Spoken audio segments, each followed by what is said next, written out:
Welcome to the Dana Duckworth Show. I am Kennedy Chase here with head coach Dana Duckworth. And coach, I have to ask, now that gymnastics is back in full swing, how excited are you? Oh, beyond excited. So awesome to finally be able to take all the fruits of the grind in the fall and get out there and compete. I think that was one of the biggest highlights, is our ladies were really just itching to compete against another team and see what they were really made of. So I felt like it was a really a dominant start. In the very beginning, we attacked bars. We ended really strong on beam and had some things in the middle that we can work on. But again, I thought it was a great starting point. And I know that something I learned is this team has a drive and a resilience in them, and I cannot wait to see how it unfolds week after week. That's amazing. Let's look into some of that drive and resilience, starting out with our first rotation of the day, which is bars. We're going to start with Cam Machado, and she earned a score of a 9.875. Cameron goes from the low bar to the high bar with a nice combination. That was a Maloney half. I will tell you that she was on fire. She warmed up well, her handstands hit well, and she nailed that dismount. I thought that overall she was really calm and was really prepared. And so what was wonderful is this is really how she practices. And so I love when practice translates into competition. Yes, now we're going to move on to Luisa Blanco, and she earned a score of a 9.85. What's beautiful about Luisa is just how precise her handstand work is.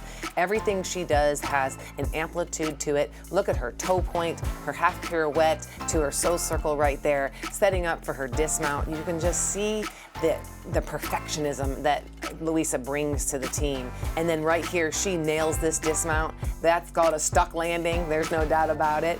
And again, it was so beautiful to watch them really do what they do every day. Yes, a beautiful dismount. And next we have Makari Doggett, and she earned a score of a 9.85. Yes, so Makari is in the anchor spot right now. So 6 athletes compete and 5 scores count, so you get to drop 1 score. And so Makari sets us up with the final bar routine, and she is a powerful bar worker. When you just see how high she gets on these release moves, that's a Tkachev to immediate pack. It's just so smooth, and she has this preciseness in her handstand work that I think really resonates with the judges. And right here, she has probably one of the best dismounts I've ever seen, double layout. She does take a small little hop back, and you see her throw her head back right there. It was really kind of to save the landing. We want to see her nail that landing and her feet never shift. And so that's where her deductions came from. But really, overall, the bar performance collectively was spot on. And I think that that's really gave us some momentum going into the next event. So being that this was pretty much the first rotation of the season, what were your expectations from the team? You know, I told them before we went in, left the locker room, I said, what I will judge the success of this meet on is how aggressive we are. That we don't hold back, that everything we've been training every day, and to expect adversity, to know that especially in the very beginning of season, when the jitters are there, you haven't competed in a while, that you will have something happen that isn't perfect. And so how we respond to it was most important. And that's really what you'll see as we progress through the show, of really where the adversity hit and then how they continue to finish strong. I love that, playing with aggressiveness or competing with aggressiveness and expecting that adversity. So don't go anywhere. When we come back, we'll be discussing the second rotation, vault. The Dana Duckworth Show is brought to you by Alabama One.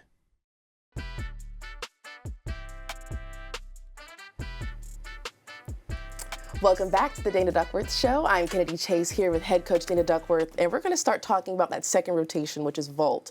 What is the key to performing well during the vault rotation? I think the key to vault is that you have to be confident going in, you have to trust your awareness in the air, and ultimately you want a stuck landing. Awesome. Well, let's get started. We're going to start looking at some vault highlights, starting with Shania Adams, and she earned a score of a 9.8. So when you slow the vault down, you can see a little bit how there's a little bit of pike down in the vault. She gets great height off the horse. I think her body position in the air is nice, but when she piked down, it also forced her to have a hop.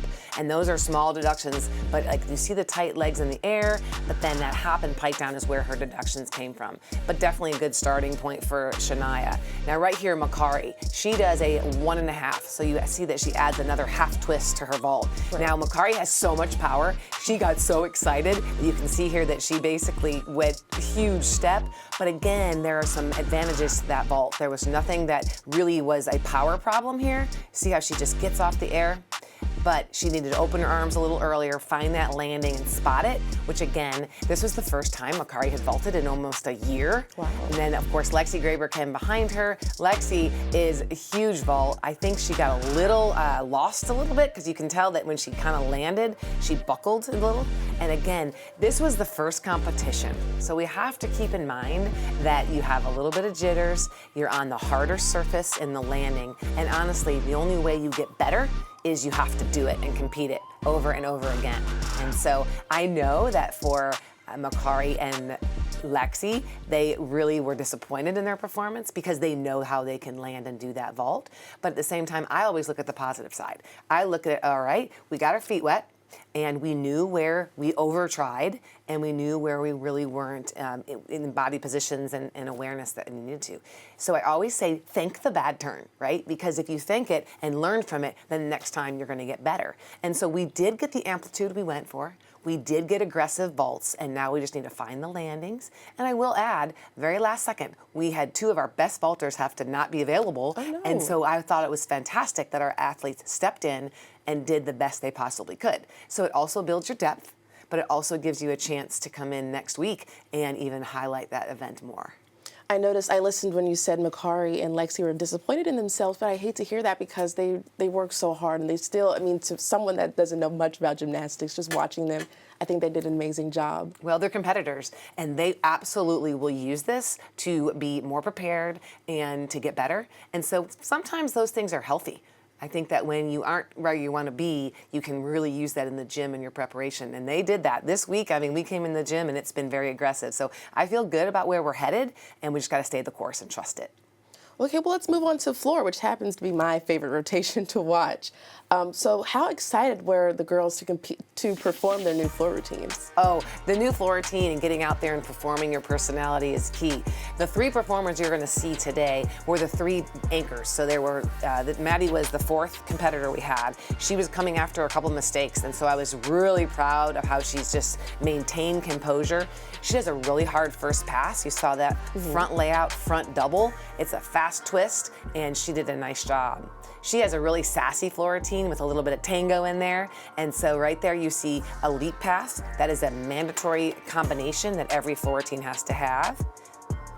So for me, I'm looking for how they're expressing themselves, how they're really playing with the audience, and of course, excellent tumbling.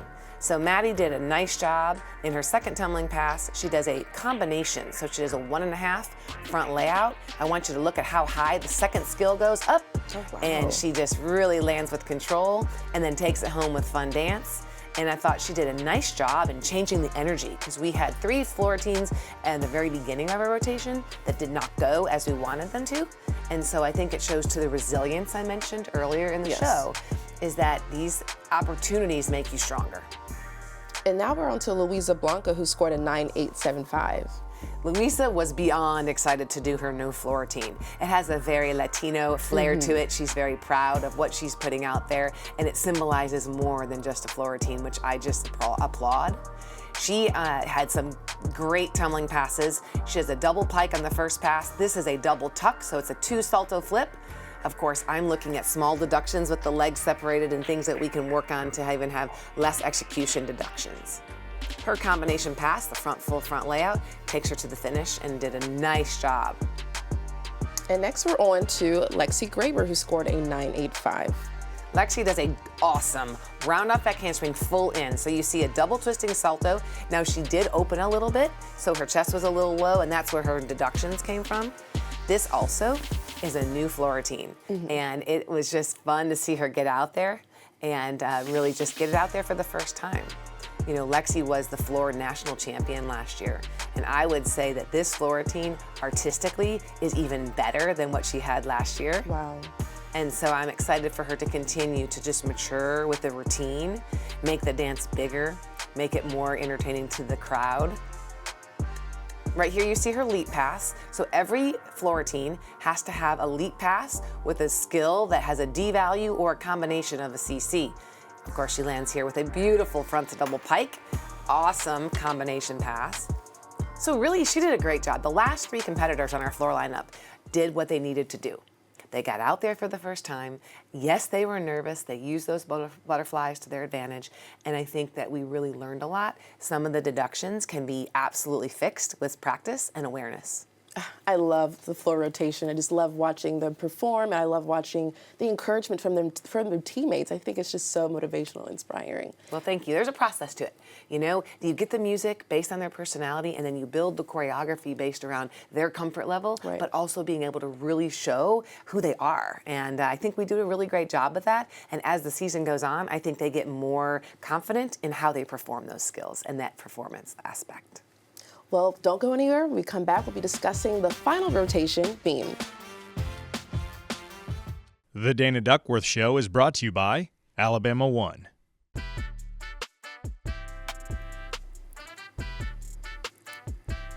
Welcome back to the Dana Duckworth Show. I'm Kennedy Chase here with head coach Dana Duckworth. And Dana, we're getting into that final rotation, which is beam. How important is that final rotation? I always say championships are won on the balance beam. You know, I think the event is such an awesome mental challenge, and I think that we have an excellent beam team. We have really built a culture of strong, confident, elegant beam workers, and I think they're doing a great job. You know, we went into that rotation behind. We went into that rotation after not the most perfect floor rotation, and I think they did an incredible job at just maintaining composure. Well, let's get right into it, starting with Ella Burgess, who scored a 9.85 on beam. The beautiful story about Ella Burgess is she had not competed her entire sophomore season because of an Achilles rupture. And so she has come back after 2 multiple surgeries and did a fantastic job. You know, I always laugh when people say you have such big shoes to fill, but we had Alonza Cloffer in the leadoff position for many years on balance beam, and Ella earned it. And if you just see her preciseness, everything is very sharp. Every skill is done with accuracy. And I just thought when she landed that dismount, if you could have seen how her teammates ran to her, and there you go. Yep. I mean, those are her roommates, and they love her. That's so and sweet. when one of our athletes hurt, they all hurt. And I thought it was just so beautiful to see them come and just surround Ella. And of course, Maddie steps in, and Maddie did a gorgeous beam routine. There was not a wobble in this routine. She had a smile on her face. She did this with absolute, just awesome confidence. And then you want to talk about a stuck landing. Yes. That is a stuck landing. Her feet don't move. She is solid. Like, that's the perfect picture textbook landing. Yep. And she earned a score of a 9.925. And now we're moving on to Luisa Blanco, who scored a 9.85. And right there, Luisa did that handspring layout. And she normally does 2 layouts. But the neatest piece about her balance beam routine is she knows how to think on her feet. So right here, switch leap, switch half is a backup beam series, a leap series. And so she did that well, ended with a little bit of a bobble right there. And you know what? I'm okay with this. It was the first time we've been in competition in an entire year. Mm-hmm. I think that the lessons that have been learned, honestly, as a team, they know they had an opportunity to go out there and perform better than what they did, and we're using that for fuel in our preparation for this week. So again, everything happens for a reason, to be able to learn and grow and get better, and I think that this team is going to be amazing. So let's just talk about their overall performance in Oklahoma. How are you feeling about it? I feel that we did some really great things. I feel, in the sense, our team knows that we wanted to get out there and maybe perform, well, not maybe, absolutely perform at another level. But I also believe that if we use what we didn't do well as an opportunity to gain momentum into going into this week, I think you're going to see a better team, a more hungry team, and one that's really going to harvest some great stuff as the season progresses. Well, I'm excited to see the season progress, but don't go anywhere. We're going to come back with my favorite part of the show, Dana's Tip of the Week.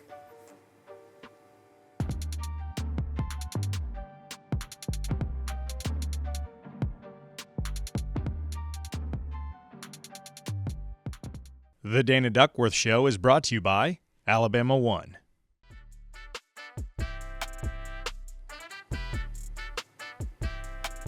Welcome back to the Dana Duckworth Show. I'm Kennedy Chase here with head coach Dana Duckworth.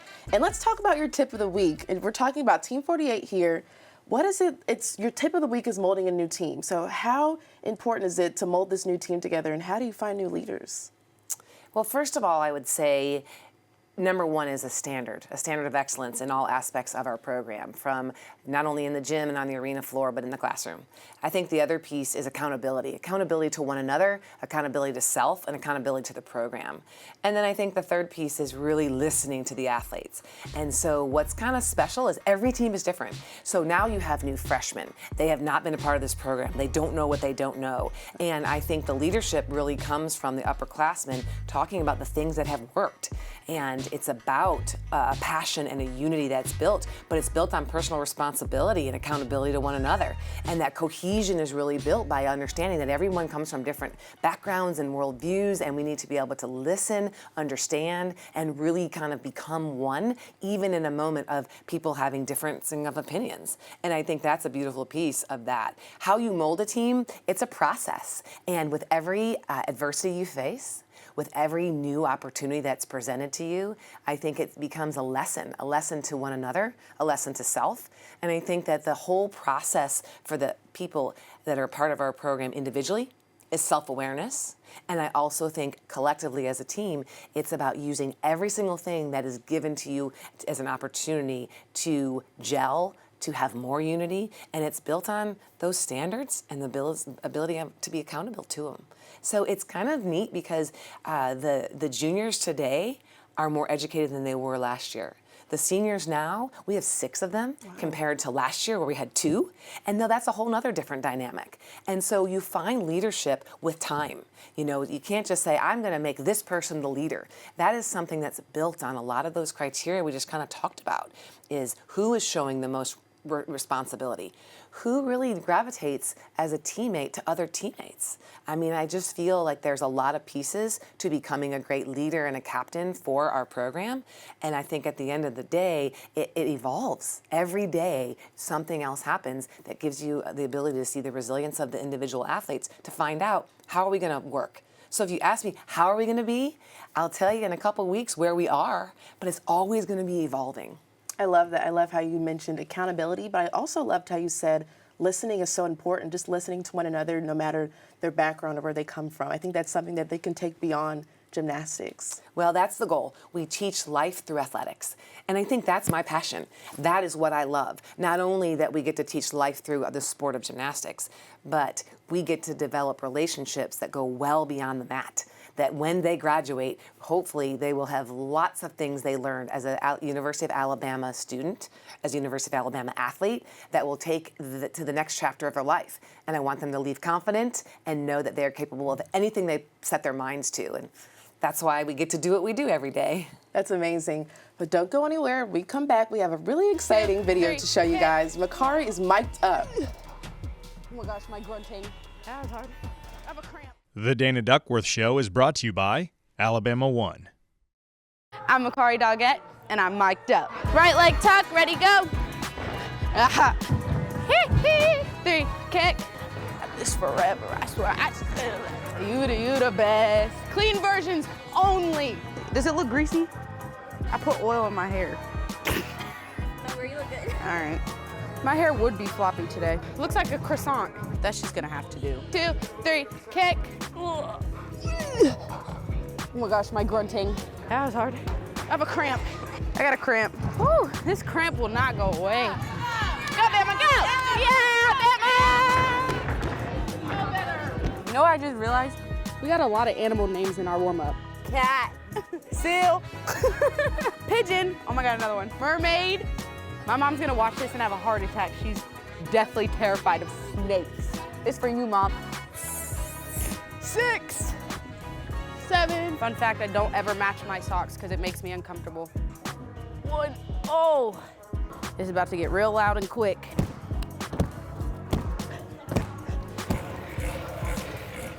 5 more seconds. No pain, no gain. And I almost got kicked, see? sorry, I almost got kicked again. Oh my God. Oops, cut that out. Oh God. Ah! You know those bikes that they have on campus, the little, well, this is a scooter in sign language. Yep. Oh man, see, could have been 4. We should have an elevator up to the beam. I'm serious. Elevator, escalator. Yeah.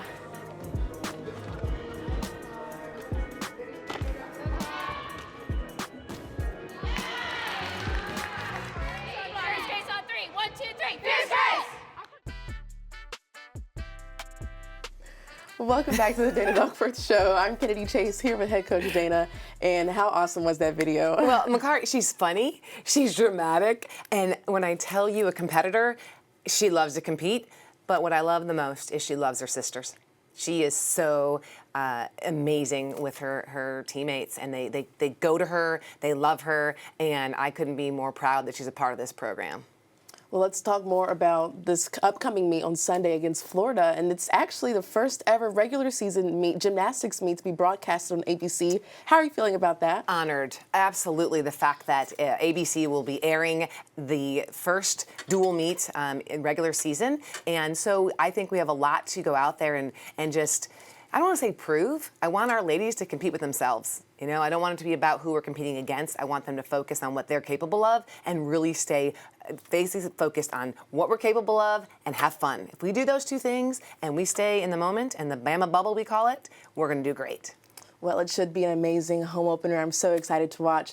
Thank you, everyone, for watching the Dana Duckworth Show. We'll see you next week. Roll Tide. Roll Tide. This has been a presentation from Learfield.